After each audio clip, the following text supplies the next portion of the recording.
विनोद जी, अंतिम वक्तव्य आपका। आशा आप कहाँ कहाँ देख रहे हैं? भारत जोड़ो यात्रा में तो अधिकांश लोग देख रहे हैं उम्मीद। अब ये यात्रा तो जल्दी ही खत्म होने वाली, उसके बाद क्या होगा हमें पता नहीं है।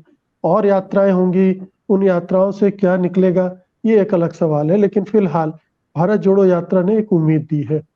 कुछ और स्रोत है उम्मीद के आपकी नजर में, और क्या क्या है? ये भारत जोड़ो यात्रा पे बड़ी चर्चा की आनंद जी ने भी और अपूर्वानंद जी ने भी।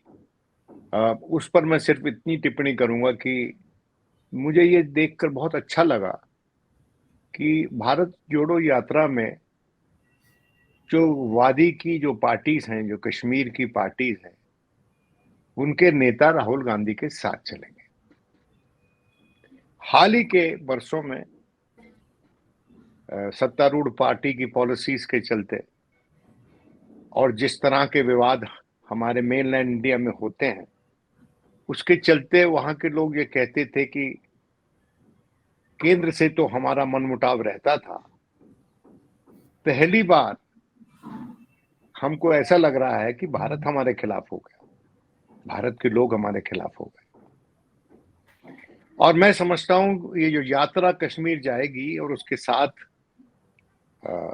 फारूक अब्दुल्ला साहब या उमर अब्दुल्ला साहब और महबूबा मुफ्ती साहिबा, तारिक आमी साहब वगैरह जो चलेंगे,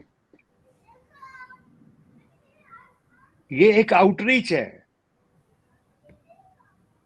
भारत की अपने कश्मीर के भाइयों के लिए, बहनों के लिए।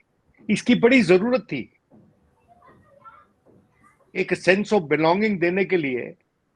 क्योंकि देखिए, आज के दिन जो पार्टी पावर में है उसके पास इंफॉर्मेशन ज्यादा है, वहां क्या हो रहा है उसके बारे में, उस पर हम उनसे मुचैटा नहीं करना चाहते, उनके साथ बहस मुबासा नहीं करना चाहते। लेकिन एक बात बिना एडुकेट इंफॉर्मेशन के हुए बिना हम कह सकते हैं कि ये लड़ाई राजनीतिक तरीके से समस्त भारत को वहां पर लड़नी है, राजनीतिक तरीके से सामाजिक सौहार्द वहां पर बनाने के लिए, एक एक इमोशनल रिकनेक्ट इस्टेब्लिश करने के लिए कश्मीरी भाइयों और बहनों के साथ ये बहुत जरूरी है। और उसके चलते ये यात्रा मैं समझता हूं, हम आई प्रे टू गॉड कि भाई ये सार्थक हो। जब ये यात्रा श्रीनगर पहुंचे, उस दौरान ये रास्ता, उससे पहले जब वो चल के पहुंचे वहां पर, तो ये यात्रा सार्थक हो और एक नई बहस शुरू करे जिसमें कि लोग अपना अपना stakeholders point of view दें उसमें। और उसमें मैं आशा करता हूं कि सरकार भी अगर शरीक होगी तो अच्छा होगा, राष्ट्र हित में होगा वो काम। क्योंकि राष्ट्रहित की विभिन्न परिभाषाएं आज के हमारे देश में खूब रही हैं। किसी की राष्ट्रहित की परिभाषा है कि भाई इन लोगों को अलग थलग कर दो, किसी की राष्ट्रहित की परिभाषा है कि इन लोगों को समेट कर साथ लेकर चलो। ये जो विभिन्न परिभाषाएं हैं जो एक दूसरे को कॉन्ट्रडिक्ट करती हैं और मुझे कभी कभी लगता है बड़ी सेल्फ डिफीटिंग है, उनकी परिभाषा भी बदलना जरूरी है। और ये यात्रा शायद उसमें थोड़ी सी कामयाब हो सकती है या रास्ता दिखा सकती है। लेकिन मेरे को आशा की किरण अगर कोई नजर आती है तो वो जुडिशरी ही नजर आती है। लेकिन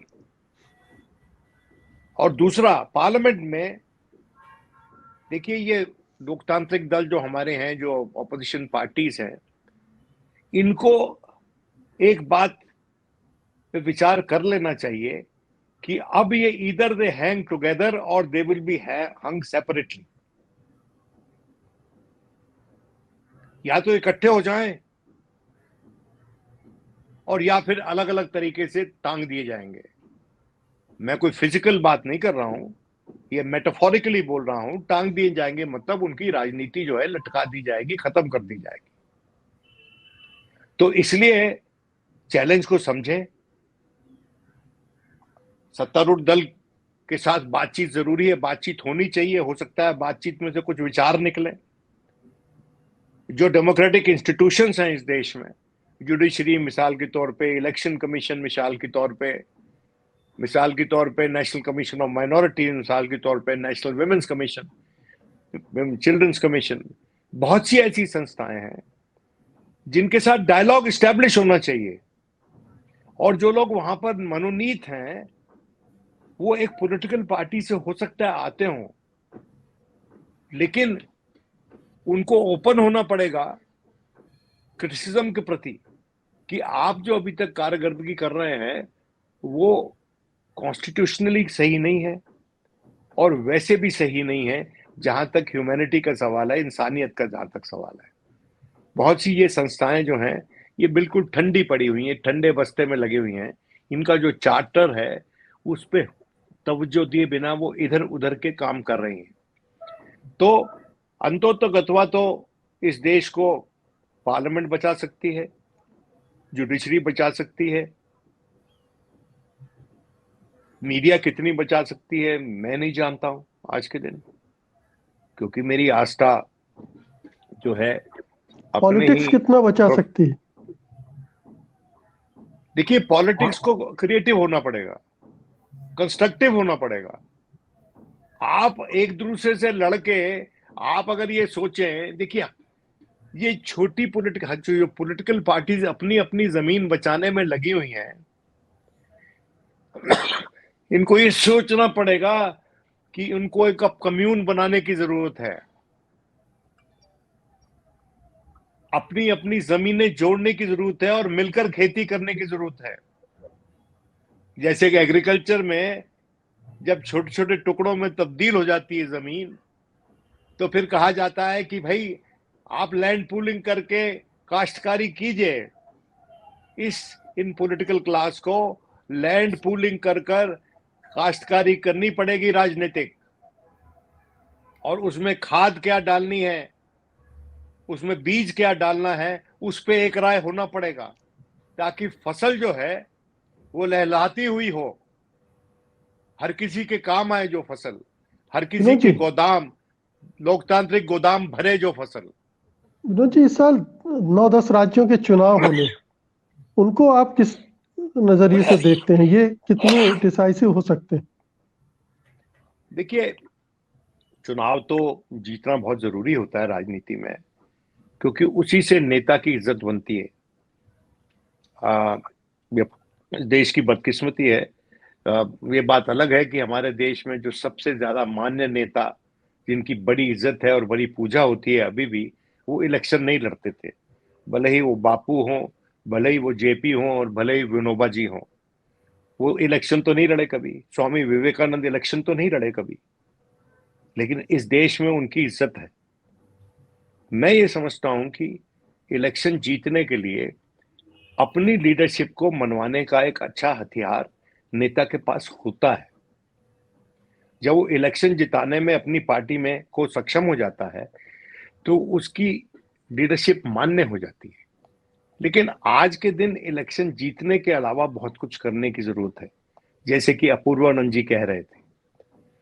लेकिन अगर उसके साथ साथ इलेक्शन भी जीते जा सकें, और मैं समझता हूं कि आज के दिन जो आने वाले इलेक्शन, ये जो सीजन है इलेक्शन सीजन, इसमें कर्नाटक में, मध्य प्रदेश में, छत्तीसगढ़ में